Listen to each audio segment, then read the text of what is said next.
আল্লাহর ভালোবাসা পেতে হলে তিনটি গুণ অর্জন করতে হবে। আল্লাহ তাআলা আপনাকে ভালোবাসবেন আপনি কিভাবে বুঝতে পারবেন?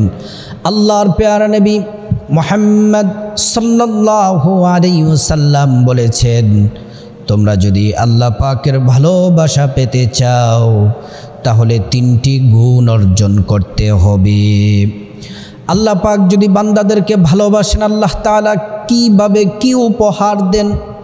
আল্লাহ তাআলা কোরআনুল কারীমে চমৎকার করে আল্লাহ পাক বলেন, কুল ইন কুনতুম তুহিব্বুনাল্লাহ ফাত্তাবিউনি ইউহিব্বুকুমুল্লাহু ওয়া ইয়াগফির লাকুম যুনুবাকুম ওয়াল্লাহু গফুরুর রহিম। আল্লাহ রাব্বুল আলামিন বলেন, যদি তোমরা আমি আল্লাহর ভালোবাসা পেতে চাও তাহলে তোমরা আমার রসুলকে অনুসরণ করো। আমার রসুলকে যদি অনুকরণ মহব্বত করতে পারো তাহলে আমি আল্লাহকে ভালোবাসা হয়ে যাবে, আমি আল্লাহর ভালোবাসা পাবে, আর আমি আল্লাহ ভালোবেসে তোমাদের জীবনের সব গুনাহগুলা মাফ করে দিব। এজন্য সম্মানিতা মা বোন, মুসলিম ভাই আমার, যদি আল্লাহর ভালোবাসা পেতে চান, নবীজি সাল্লাল্লাহু আলাইহি ওয়াসাল্লাম বলেছেন তিনটি গুণ অর্জন করতে হবে। তিনটি গুণ অর্জন করতে হবে। এক নাম্বার গুণ হলো, আমরা মানুষ, ইনসান মানি ভুল করবে, গুনাহ করবে, অন্যায় করবে।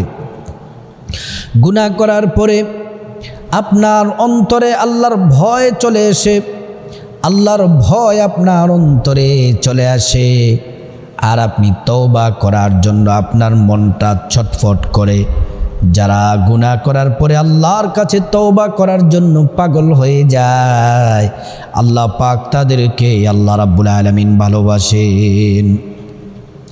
আমাদের হৃদয়টা, কলবটা হচ্ছে স্বচ্ছ, সাদা, নির্মল। যখন আমরা একটি গুনাহ করি কলবের মধ্যে একটি দাগ পড়ে যায়, দুইটি গুনাহ করলে দুইটি দাগ পড়ে যায়। এমন করে করে গুনাহ করতে করতে অন্তরটা কলুষিত হয়ে যায়, কালো হয়ে যায়। এই কালো অন্তরটা পরিষ্কার করার জন্য, এই অন্তরটাকে পরিষ্কার করার জন্য এজন্য বেশি বেশি আল্লাহ পাকের জিকির করা লাগবে। সম্মানিতা মা বোন, এজন্য অন্তরটা যখন কালো হয়ে যায় তখন আর চোখ দিয়ে পানি আসে না, গুনাহের কাজ ভালো লাগে, আল্লাহকে ডাকা, জিকির করা, এই সমস্ত কাজ ভালো লাগে না। শয়তান আমাদেরকে ভুলিয়ে রাখে। আর যদি আমরা আল্লাহর নিকট তওবা করে চোখের পানি ছেড়ে দেই, আল্লাহ রাব্বুল আলামিন আমাদের জীবনের সব গুনাহগুলো আল্লাহ পাক মাফ করে দিবেন। আল্লাহ তাআলা কোরআনুল কারীমের মধ্যে বলেন, কুল ইয়া ইবাদিয়াল্লাযীনা আসরাফু আলা আনফুসিহিম লা তাকনাতু মির রাহমাতিল্লাহ ইন্নাল্লাহা ইয়াগফিরুয-যুনুবা জামিআ ইন্নাহু হুয়াল গফুরুর রহিম। আল্লাহ পাক বলেন, হাবিব মুহাম্মদ সাল্লাল্লাহু আলাইহি ওয়াসাল্লাম আমার বান্দাদেরকে বলে দেন, তারা যত পাপ করুক, নফসের প্রতি জুলুম করুক, গুনাহ করুক, অন্যায় অপরাধ করুক, লা তাকনাতু মির রাহমাতিল্লাহ, তারা যেন আমি আল্লাহর রহমত থেকে তারা যেন নিরাশ না হয়। আমি আল্লাহর কাছে যদি তওবা করে চোখের পানি ছেড়ে দেয়, আমি আল্লাহ রাব্বুল আলামিন তাদের জীবনের সব গুনাহগুলা মাফ করে দিব। এজন্য তিনটি গুণের অর্জন করতে হবে, তিনটি গুণ আমাদের মধ্যে থাকতে হবে, তাইলে আল্লাহ পাক আমাদেরকে ভালোবাসবেন। এক নাম্বার হলো, আমরা গুনাহ করার পরে আল্লাহর কাছে তওবা করতে হবে, এই গুণটি থাকা লাগবে। একজন আল্লাহর বান্দা সারাটা জীবন শুধু গুনাহ আর নাফরমানি, এমন কোনো অন্যায় কাজ নাই তিনি করেন নাই। ওনার জীবনে ঈমান ছাড়া নেক আমল বলতে কিছু নাই, শুধু গুনাহ আর গুনাহ। মৃত্যুর আগে ওনার অন্তরে ভয় চলে আসলো, আল্লাহকে ভয় করতে লাগলেন। খাওয়া দাওয়া, ঘুম, সব কিছু আরামদায়ক জিনিস তার কাছে ভালো লাগে না, শুধুমাত্র আল্লাহর ভয়। হায় হায়, জীবনে গুনাহ করেছি, অন্যায় করেছি, অপরাধ করেছি, আল্লাহর আদালতে কেমন করে দাঁড়াবো, আল্লাহর সামনে কীভাবে দাঁড়াবো, আমার মতো পাপী জমিনের মধ্যে আর কেউ নাই।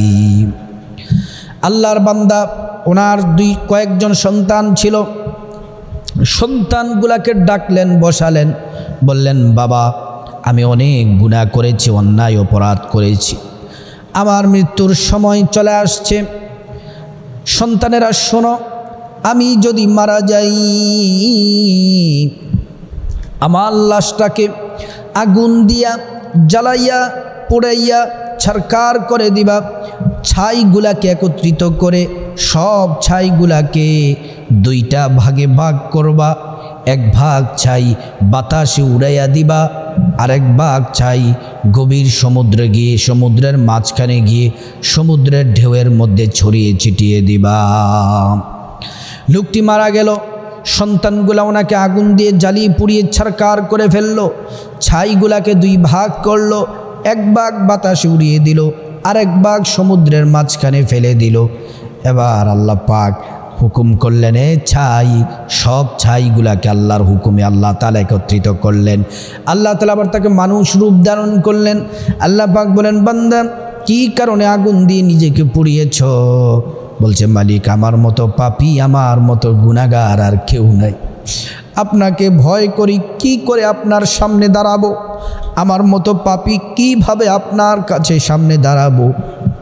আপনি বলেছেন ইবাদত করার জন্য, আমি তো ইবাদত করতে পারি নাই, এজন্য আপনার ভয়ে আমাকে জ্বালিয়ে পুড়িয়ে ছাই করার জন্য আমি আমার সন্তানদেরকে নির্দেশ দিলাম। আল্লাহ বলেন, বান্দা তুমি কি আমি আল্লাহকে ভয় করো? হ্যাঁ মালিক, আপনাকে ভয় করি। তখন আল্লাহ পাক খুশি হয়ে আল্লাহ তাআলা ওই বান্দার জীবনের গুনাহগুলো আল্লাহ পাক মাফ করে দিলেন।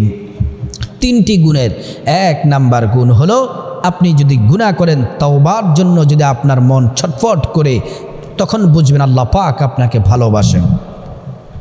দুই নম্বরে, আল্লাহ পাক যাকে ভালোবাসেন আরশে আজিম থেকে ঘোষণা দেন, হে ফিরিস্তারা আমি অমুক বান্দাকে ভালোবাসি। আল্লাহ ভালোবাসেন, ফিরিস্তারা ভালোবাসে, আল্লাহ রাব্বুল আলামিন জমিনের সব মানুষরা ভালোবাসে, পরিবার পরিজন সবাই তাকে সম্মান করে ভালোবাসে। আল্লাহর ভালোবাসা তখন পাবেন যখন আপনি সত্যের পথে থাকবেন, ইবাদত বন্দেগী করবেন, হক হালাল খাইবেন, হালাল রিজিক খাইবেন, ইবাদত বন্দেগী করবেন, আল্লাহ রাব্বুল আলামিন আপনাকে ভালোবাসবেন। তিন নাম্বার যে গুণটি অর্জন করতে হবে, আল্লাহ পাক যাকে ভালোবাসেন তাকে বিপদ দেন, পরীক্ষা করেন, বিভিন্ন বিপদ দিয়ে, মুসিবত দিয়ে। আল্লাহ তাআলা সূরাতুল মুলুকের মধ্যে চমৎকার করে আল্লাহ পাক বলেন, আল্লাযী খালাকাল মাউতা ওয়াল হায়াতা লিয়াবলুয়াকুম আইয়ুকুম আহসানু আমালা। আল্লাহ রাব্বুল আলামিন বললেন, ও বান্দা শোনো, আমি আল্লাহ তাআলা প্রথমে সৃষ্টি করলাম মৌত, তারপরে সৃষ্টি করলাম জীবন। আমি আল্লাহ তাআলা তোমাদেরকে পরীক্ষা করব কে কতটুকু ভালো আমল, উত্তম পিওর আমল করতে পারো। সুবহানাল্লাহ। আল্লাহ তাআলা অন্য জায়গায় বলেন, বান্দা তোমাদেরকে পরীক্ষা করব, ওয়ালানাবলুওয়ান্নাকুম বিশাইইম মিনাল খাউফি ওয়াল জু'i ونقص من الأموال والأنفس والثمرات وبشر الصابرين। আল্লাহ তাআলা ভয় দেখিয়ে পরীক্ষা করবেন, ক্ষুধা দিয়ে পরীক্ষা করবেন, রোগ বিমার দিয়ে আল্লাহ পাক পরীক্ষা করবেন। আল্লাহ যাদেরকে ভালোবাসেন বেশি বেশি বিপদ অসুস্থতা দিয়ে পরীক্ষা করেন। একজন সাহাবী বিয়ে করলেন, পরমা সুন্দরী স্ত্রী, 3 বছর সংসার করলেন। 3 বছর সংসার করার পরে হঠাৎ স্ত্রী একদিন, স্বামী রাতের বেলা ঘুমিয়ে আছেন সাহাবী, হঠাৎ ঘুমের মধ্যে পিপাসা লাগলো, স্ত্রীকে বলল, স্ত্রী আমাকে একটু পানি দাও। স্ত্রী স্বামীর জন্য পানি নিয়ে আসলেন। পানি নিয়ে আসতে আসতে সাহাবী ঘুমিয়ে গেলেন। স্ত্রী অপেক্ষা করতে লাগলেন, ফজরের আজান হয়ে গেল। সাহাবীর ঘুম ভাঙলো, ঘুম থেকে ভেঙ্গে দেখে ওই যে রাতের বেলা পানি চেয়েছে ওই স্ত্রী আর ঘুমায় নাই, পানির গ্লাস নিয়ে দাঁড়িয়ে আছে। স্বামী খুশি হয়ে গেলেন, বললেন এ আমার স্ত্রী, আমাকে এতটা মোহাব্বত করো, ভালোবাসো, আজকে তুমি যা চাইবা তোমাকে তাই দিব।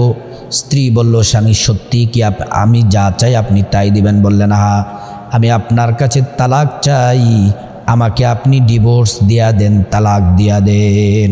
সাহাবী আশ্চর্য হয়ে গেলেন, বললেন, তোমাকে এত ভালোবাসি, আমি তোমাকে ছাড়া থাকতে পারবো না। বললেন, না, আমাকে আপনি তালাক দিয়ে দেন, আপনি না ওয়াদা করেছেন। ওই সাহাবী বললেন, ঠিক আছে, তুমি যেহেতু এত করে তালাক চেয়েছো, আমি সিদ্ধান্ত দিতে পারবো না, আমার পেয়ারা রাসূলের কাছে চলো, নবীজি যে সিদ্ধান্ত দিবেন আমি তা মাথা পেতে নিব। সাহাবী চলতেছেন মরুর পথ দিয়ে, হঠাৎ করে সাহাবীর পাথরের সাথে পা লেগে পা ফেটে গেছে, রক্ত বের হচ্ছে।